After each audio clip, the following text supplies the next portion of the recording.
საქართველოში პირველად მასწავლებლის ეროვნული ჯილდო წესდება. აღნიშნული ინიციატივა განათლებისა და მეცნიერების სამინისტროს მხარდაჭერით განხორციელდება.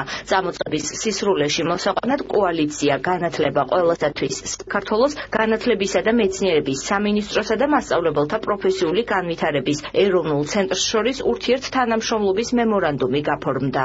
ინიციატივის ავტორი არის კოალიცია განათლება ყველასათვის, მოგეხსენებათ არასამთავრობო ორგანიზაციათა კოალიცია, გახლავთ ეს ორგანიზაცია, ჩვენი ცენტრი არის თანადამფუძნებელი ამ პრიზისა და მხარდამჭერი არის განათლების და მეცნიერების სამინისტრო. მნიშვნელოვანი მოვლენა იმ კუთხით, რომ ჩვენ გარკვეულ ნაბიჯებს დგამთ პედაგოგის პროფესიის პოპულარიზაციისთვის. თავად ჯილდოს პრეზენტაცია დაგეგმილი არის მაისის ბოლოს და ამ პრეზენტაციაზე ძალიან კონკრეტულად გაცხადდება უკვე ის კრიტერიუმები, რომლის მიხედვითაც მოხდება მონაწილე პედაგოგების შერჩევა კონკურსის ფარგლებში.